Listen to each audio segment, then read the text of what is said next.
नमस्कार बंधुरा बंगघरे स्वागत। तो आज के आमी एकटी रेसिपि निये एसेछि, सेटी हलो अमलेट करे डिमेर झोल। झोल माने माखा माखा। तार जोन्नो लागछे रसुन आदा पेঁয়াজ एकसाथे आमी सबटाई मिक्सार ग्राइंडारे पेस्ट करे नेब।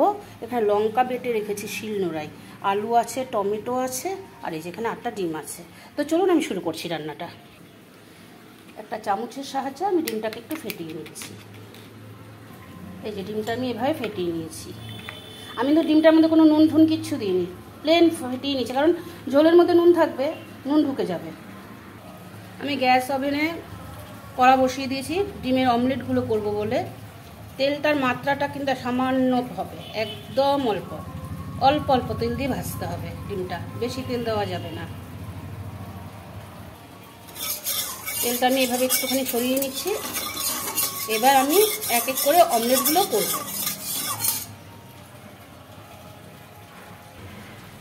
এই যে আমি এখন এক এক করে অমলেটগুলো করব।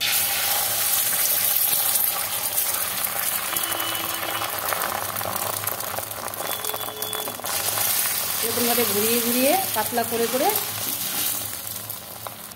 এই যে এরকমভাবে ঘুরিয়ে পাতলা করতে হবে, করে তারপরে আস্তে আস্তে করে উল্টিয়ে দিতে হবে। আর কম তেলে ভাজতে হবে, কিন্তু না হলে দলা পাকিয়ে যাবে। আমি এবার উল্টিয়ে দিচ্ছি। দেখুন এরকমভাবে উল্টিয়ে, ডিমের অমলেট যেরকম হয় আর কি, দেখেছেন?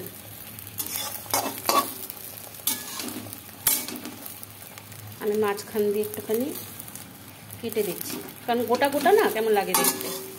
এরকম টুকরো টুকরো করে নেব, ঠিক আছে? সবগুলো আমি এইভাবে ভেজে ফিরে আসছি। এই যে এইভাবে আমি ডিমের সব অমলেটগুলো, কিন্তু খুব বেশি কড়া ভাজা হবে না, কিন্তু হালকা ভাজা হবে, ভেজে নিয়েছি। আর এখানে এই যে মশলাটা পেস্ট করে নিয়েছি মিক্সার জারে। আচ্ছা, কড়াতে আমি আবার তেল দিয়ে দেবো। আমি সাদা তেল দিয়ে ভেজেছি ডিমগুলো, কিন্তু সর্ষের তেল দিয়ে রান্নাটা করব। তেলটা একটু গরম হোক, আলুটা ভাজবো। আমি আলুটা একটু ভেজে নেব, একটু লাল করে ভেজে নেব।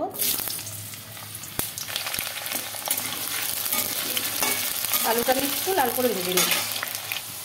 আলুটা ভাজা হয়ে গিয়েছে, দেখুন একটু ব্রাউন কালার হয়ে এসছে। আমি এবার আলুটা নামিয়ে দেবো। আচ্ছা, তেলটার মধ্যে আলুটা নামিয়ে দিয়েছি। এবার আমি দুটো তেজপাতা দিলাম,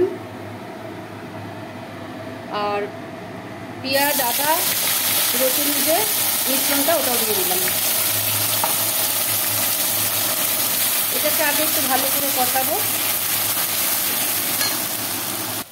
আচ্ছা দেখুন, পেঁয়াজটা না অনেকটা ভাজা হয়ে গিয়েছে। এবার আমি লঙ্কা বাটাটা দিয়ে দেবো, টমেটোগুলো দিয়ে দেবো। আমি নুনটাও দিয়ে দিলাম, স্বাদ মতো দিতে হবে, হলুদও দিয়ে দিলাম। এবার তো জানেন আমি একটু বাটি ধোয়া জল দিই, জল দিলাম। এবার এটাকে আমি ভালো করে একটু কষাবো, একটু ভালো করে কষিয়ে আমি এক্ষুনি ফিরে আসছি। আচ্ছা, মশলাটা বেশ কিছুক্ষণ কষিয়ে নিয়েছি, 4-5 মিনিটের মতো। এবার ভেজে রাখা আলুটা আমি এর সাথে অ্যাড করলাম। তো আলুটা দিয়ে আমি আরেকটু কষাবো, কষিয়ে তারপর আমি জল অ্যাড করব। আচ্ছা দেখুন, আলুটা দিয়েও আমি 1-1.5 মিনিট কষিয়ে নিয়েছি। দেখুন নিচের দিকে আমার লেগে আসছে। এবার আমি জল অ্যাড করে দেবো। বেশি জল দেবো না, একটু মাখো মাখো হবে ব্যাপারটা, অল্প জল দিলাম। এবার আমি একটুখানি এটাকে একটু চাপা দিয়ে আমি এটাকে একটু ফুটিয়ে নেবো ঝোলটাকে ভালো করে। আচ্ছা, আমি একটু দেখে নিচ্ছি, ঢাকনাটা তুলে।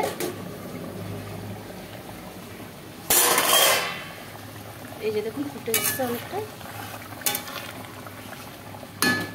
আমি এবার ডিমগুলো দিয়ে দেবো, এক এক করে সব সাজিয়ে দিচ্ছি ডিমের অমলেটগুলো। ডিমের অমলেটগুলো দিয়ে দিয়েছি। আমি 2 থেকে 3 মিনিট রান্না করব, একটু চাপা দিয়ে করব, কারণ অমলেটগুলোর মধ্যে মশলাটা তো ঢুকতে হবে।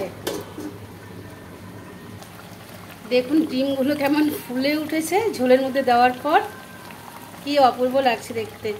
আমার কিন্তু রান্নাটা রেডি হয়ে গেছে। আমি এবার একটু গরম মশলার গুঁড়ো ছিটিয়ে দেবো, দিয়ে একটুখানি মিশিয়ে নেব।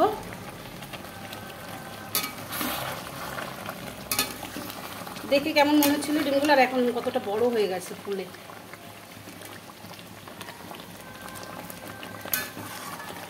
আপনারা অবশ্যই বাড়িতে কিন্তু এইভাবে একটু ট্রাই করবেন, করে একটুখানি গরম ভাত দিয়ে খেয়ে দেখবেন, অপূর্ব।